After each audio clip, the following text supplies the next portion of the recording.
Brought to you by Penguin.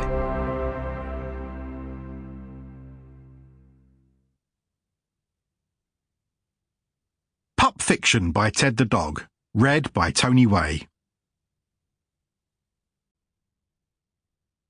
Praise for Porter Biography. I ate it in one sitting, Dennis the Doberman. I tore it up and used it as bedding, Dora the Cockapoo. I buried it, Luna the Spaniel. I took it to the kennels on my holiday. It helped a little to pass the time, Geoffrey the Labrador. What book? Beau the Briard. To all my furry friends who are no longer here, you'll never be forgotten. Till we meet again, and we will. Prologue. I've had my briefcase for as long as I can remember. It was always very special to me. I think it's because it was all I ever really owned in the world. I'd been in 4 different homes before I was 7 months old, and it became like a security blanket for me. Then I left it behind in the woods, and someone else took it. It's remained my primary mission to get it back, and who'd have thought that undertaking would lead me to foreign climes and a daring rescue mission worthy of any blockbusting film. Many people have asked me what's in the briefcase and why getting it back means so much to me. Maybe the answer lies with the film supremo Quentin Tarantino, who said the value of the briefcase in his classic 1994 movie Pulp Fiction lay not in its contents, but in the briefcase itself. You could draw that analogy with fishing as well. It's not always about the fish you catch, but the joy of fishing itself. Being on the riverbank with Paul and Bob is one of the greatest pleasures in my life, alongside food and most recently my passion for parkour. All these delights are about to collide in one big European adventure, and you are most welcome to join me on the ride. Do you know what they call a quarter pounder with cheese in France? I was about to find out. Part 1. Home Turf.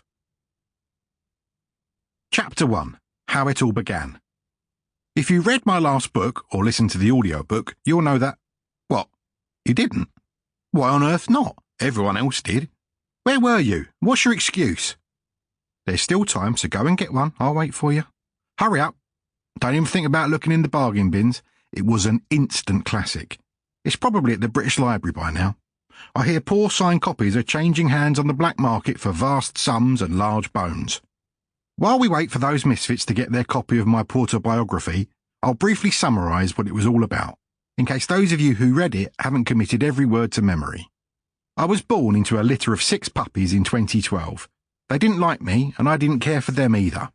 My mother was at best indifferent, and I never knew my father, nor, as it turned out, did my mother. I was the last puppy to be sold just before Christmas at a drastically reduced price. As I recall, I think it was for a family pack of iced mince pies. The writing was clearly on the wall. I mean, who buys the iced version of mince pies? They didn't really take to me in my first home, even though I was a surprise present supposedly fulfilling 2 young boys' ultimate dream of finally owning their own dog. They soon got bored of me and went back to their pet PlayStations instead. I was dumped alongside the wilting Christmas tree after the festive celebrations were over. I was only 6 months old and it wasn't really the best start in life or the outcome I'd dreamt of. All I had was my beloved leather briefcase, which I subsequently and stupidly left behind in the woods where I used to play games with the squirrels. The family deposited me all alone outside a dog's home and went on their merry way. To where, I simply don't know, but of course I wish them all the very best for their future. I spent 6 months incarcerated, which far from breaking me gave me skills and confidence way beyond my years.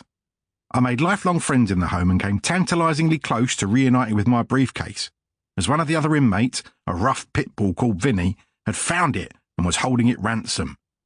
When I was finally adopted into my forever home, I was forced to leave my briefcase behind, which was pretty devastating. But as you'll know only too well, I am made of tougher stuff, and that's when I vowed I'd stop at nothing to get it back. In my lovely new home, I met my soulmate and the mother I never had, a beautiful pedigree Old English sheepdog called Dolly. We instantly bonded, and although we could not have been more different, we adored each other. She was everything I wasn't. Sample complete. Ready to continue?